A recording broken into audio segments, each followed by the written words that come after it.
from Easy Cage Studios in Eddyville, Kentucky. It's time for the Easy Cage Show. Tonight, we break down Movie News X. Your host, the Man of Steel himself, Darth Easy, and the Boy Wonder, Randy Cage. The Boy Wonder, huh? Yep. So guys, welcome to another episode of the Easy Cage Show while the song is completely still playing. Thank you, Randy, for clicking that pause button. My name is Darth Easy. I'm Randy Cage. And with this is Movie News X, or what's known as Movie 10, as the Romans would call it. We've done 9 episodes of movie news, and we keep getting better every time if you check out our view count on YouTube. Really? Yeah. Oh. Okay. I got 3 now instead of 0. Yeah, absolutely. And then, like, 2 of that is us. Yeah. All right, so let's begin with movie news. Our first news story is Aladdin to feature more songs from the La La Land songwriter. What do you think about this? It sounds cool. I love La La Land. I like the music from La La Land and the songs. So, okay. Mm-hmm. You said an original piece or the original new music, so kind of like Beauty and the Beast. Gotcha. And because that was the lame part, like Beauty and the Beast was pretty good, I thought. But the new song is just I like the song with the Beast singing. I thought that's actually a pretty good song. It just but it was nowhere near the level of the original Beauty and the Beast musical pieces. Yeah. So yeah, I mean, I like this. I mean, I love the Aladdin soundtrack. Like, Never Had a Friend Like Me. I don't know how they're going to do that song without Robert Williams.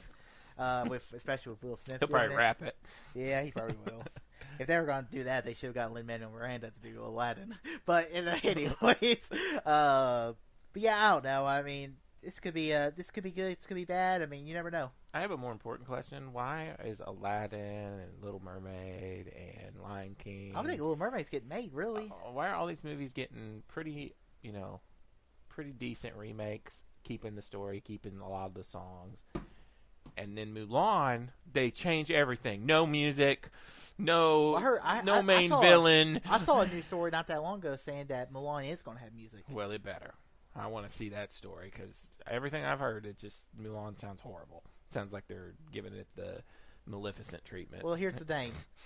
They haven't actually shot anything for Mulan yet. So, it's fine. That's good. It's fine. It did get pushed back like a year or something. It'll be fine. Yeah. It hasn't shot anything yet. Okay. It's better to get pushed back into Russian and be terrible. All right, speaking of music, Hans Zimmer to score Wonder Woman 1984. Who did the first Wonder Woman? Junkie XL or whatever? No, I think it was someone random. Oh. But that's cool. It's Hans Zimmer. But Hans Zimmer, he did the original score for the original song piece for Wonder Woman. And then, because, Batman v Superman, he's the one that created that score because Hans Zimmer used to do all the DC movies. And I like her little theme music. It's very ingrained in my head now. Yeah. It's kind of like that song from, it's that old heavy metal song or whatever. Yeah, but Hans Zimmer is just one of the best. I think he's one of the best movie composers of all time. Only next to John Williams, and at times I kind of like Hans Zimmer's scores better than John Williams.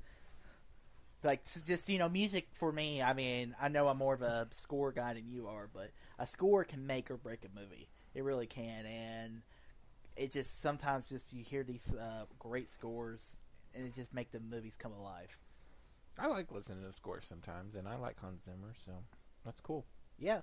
Speaking of scores, not really. Matt Smith, the former 11th Doctor, and Dominic Monaghan, otherwise known as Mary and Charlie from Lost, is the star in Star Wars in Episode 9 in Mysterious Rose. What do you think about this? Well, the Charlie from Lost thing, that's one of JJ's friends, so that's understandable. Well, JJ, he directed the pilot episode of Lost. Yep. Which is, I think, still one of the greatest series openers of all time. It's great.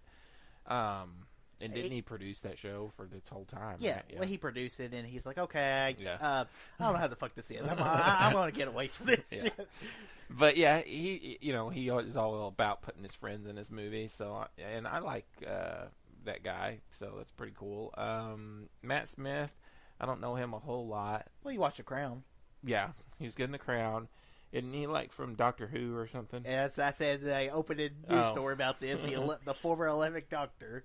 11th Doctor. Oh, so he was Doctor Who. Yes, he was Doctor Who. He was also in the box office hit Terminator Genesis. Wasn't he in that horrible movie we went and saw? Pride, Prejudice, and yes, Zombies? Yes, that's what I remember him from. Because he was actually good in that. He was one of the good parts of that movie, if I remember correctly. Yeah. Yeah. There wasn't a lot of that No. movie. Let's give that movie a lot of credit. Yeah. But yeah, I'm fine with both these castings. I'm just glad that Episode 9 is chugging along. J.J. Abrams, please save Star Wars. Well, it's not dead. It's not dead, but I mean, I like Dominic Monaghan because Yep. I loved him in Lost. I loved Mary in Lord of the Rings, and also Matt Smith. I think Matt Smith's a great actor. I really think he's a great actor, and Matt Smith. I mean, he's probably going. I'm kind of hoping he's either one of the Knights of Ren, because who the fuck are the Knights of Ren? Or two, if he's a Imperial Admiral, like an Admiral Piet or Tarkin type character. Because that's one of my things I've been disappointed with the Star Wars is that the Imperial Moffs or like because I liked Donald Gleason in Episode 7. I thought he was menacing. In Episode 8. Turns him into a laughing machine, just throws him against the wall, and he's like, "Oh no, look, I'm a bumbling idiot. I can't do anything. Then why are you in charge of the Empire, of the new Empire?" yeah, I'm with you. Okay, moving on. Alec Baldwin signs up for the Joker movie. Oh wait, no, never mind. He drops out. Oh yeah, okay. What do you think about this? That's pretty crazy because I still don't know 100% what happened there because he got or a story leaked that he was in talks, and then he acted like, no, I'm not in talks. But I think it all was because they said he was going to be a Donald Trump-like character, and I don't think he was like, I ain't been no Donald Trump-like character. I was hearing they were trying to cast him as Thomas Wayne. Yeah, they were. Mm-hmm. But he was going to, apparently, Thomas Wayne in this movie is going to be like, almost like a bad guy, like a greedy Wall Street person, and then they kept saying he's going to be like Donald Trump. And so I think that's where he was like, and then he started getting fan backlash when that leaked out. And then, so I think before he even was finished negotiations, he was like, I'm out. I think that's how it went down. But either way, I like Alec Baldwin. He's good in the last two Mission Impossible movies. Yeah, not anymore. Right. And but because it killed them all no one knows. And he was good in Boss Baby. Good voice acting. I'm trying to think of other stuff. He's been in a ton of stuff. He's been in The Potted. He's been in a bunch of stuff. So I would have been fine with it. More importantly, I don't know how I feel about this Joker movie or the DCU overall, especially when we get into the Man of Steel stuff. One thing, it's not connected to the DCU. It's just a Joker. It's just a Joker movie. So it could be like a Marty Scorsese crime film about the Joker. And Martin Scorsese has nothing to do with this movie. He's producing it though, isn't he? No. They talked about that on Screen Junkies. That was some rumor that somebody there's never been proven that he has anything to do with this movie. Oh well. And if he did, and they make a good point, Warner Brothers would be like, Martin Scorsese's producing this, or he looked at it, or he winked at it across the hall. Hey, let's remember this: Steven Spielberg produces the Transformers movie. That's true.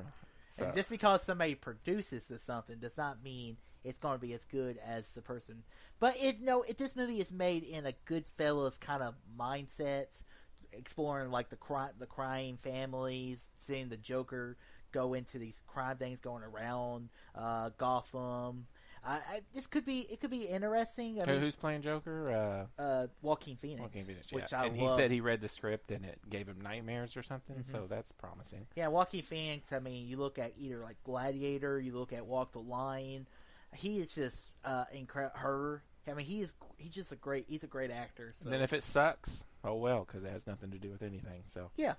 So worst case scenario, best case scenario gets nominated for Oscars. Ethan Hawke cries a little bit, and worst case scenario, it sucks. Which we've been there before with Suicide Squad. Moving on, we have Top Gun 2 is pushed back a year. I still haven't seen Top Gun 1. So. Well, man, you're now in the danger zone. I was going to watch it before we before this movie came out. Now I got to wait even longer to watch Top Gun. Now 1. you can go ahead and watch it and be like, "Holy shit, that was awesome!" But you love Tom Cruise, and I do.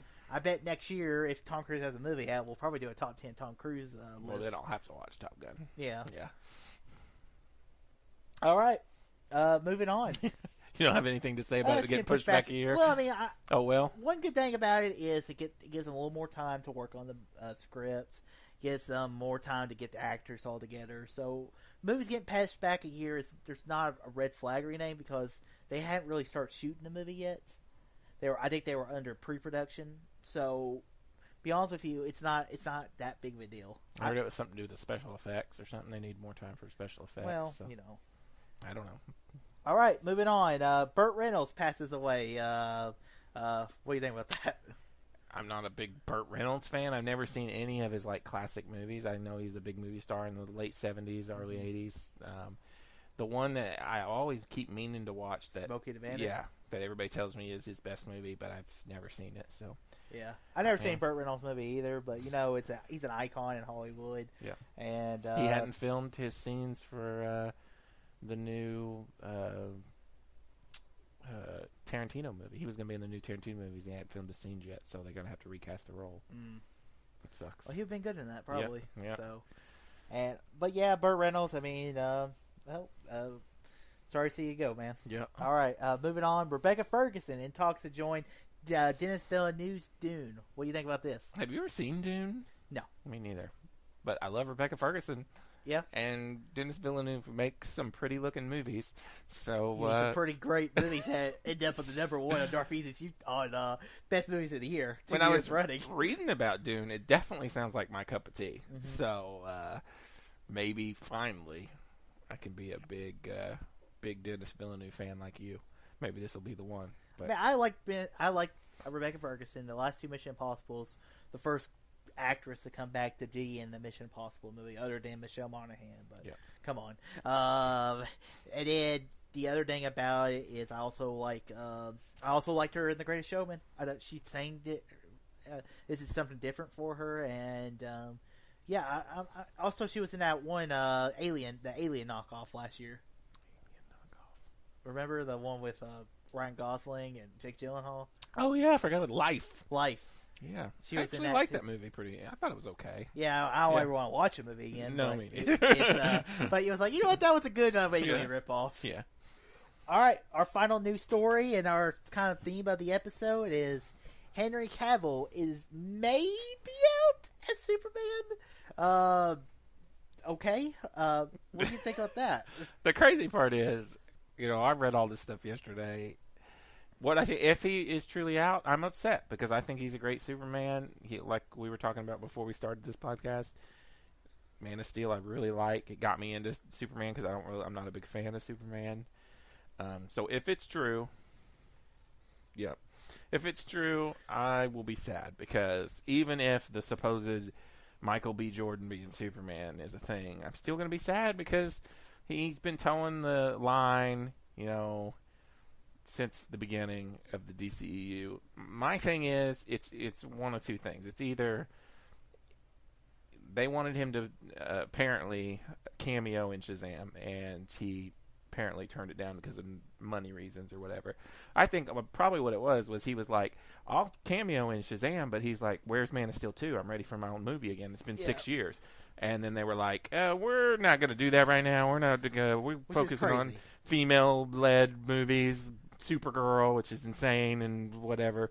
And then it's either that or behind the scenes, the DCEU is thinking about doing a hard reset, and they just don't know how to. They don't want to come out and say it because they still got Aquaman, they still got Wonder Woman, and Shazam. They still have potential Flash, right? So they're just kind of like in this weird gray area where they're just like, we really like Superman, but also you just keep throwing stuff at the dartboard, seeing what happens. Yeah. I think Aquaman and Shazam, and then I guess Wonder Woman's really going to test this. Really, Aquaman and probably Shazam's really going to see where the DCEU goes from there, because Aquaman comes out December. Right. We'll see how it does box office wise, because there's not really. I mean, you have Bumblebee, but I don't think Bumblebee's gonna make that much money. I don't think it needs to make a lot of money. You have So Aquaman's going to have to do pretty well. Well, isn't it opening up in that week where there's like a comes gazillion movies coming out?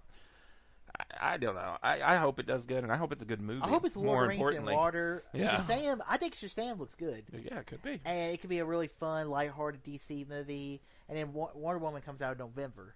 So really, next year is really we'll have DC's just gonna have to wonder where they are after the end of Shazam, if they want to continue or they want to do a hard reset. Now, do you think all this fan craziness yesterday maybe made DC go, okay, maybe we should do a Man of Steel 2, and we'll still get... I still want to see Batman. I want to see the Batman. I still want to... I want... We still don't know if Ben Affleck's out as Batman. I think he is.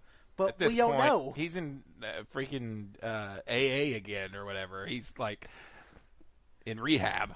So I just can't believe, like, they need to put somebody in charge, and they need to come out and just be like, okay, here's what we're doing. We got Wonder Woman. We got this coming out. You want to sleep. Yeah, and then stick to it. Or the reason they're not doing that, to me, feels like because they've been very reactionary all the way up to this point. And now they're kind of, I feel like they want to do either a soft reset or a hard reset of the universe, but they don't want to say anything because they don't want people to go, well, there's no point in going and seeing Aquaman because it's pointless. He's not going to be in any more movies after this. So I don't know. Well, to quote the Joker from The Dark Knight, doesn't literally look like I have a plan. Forget about the damn Joker movie that has nothing to do with anything. So, yeah, I mean, it sounds like Rainey's a little upset about it, but yeah. I want to see Henry Cavill as back to Superman, because I like Henry Cavill as an actor. I really do. I mean, he's never going to be a guy who's going to be able, but I think he played a great Superman. I really do. I love Man of Steel. I don't care what people say crap about it. I think it's one of the best DC movies.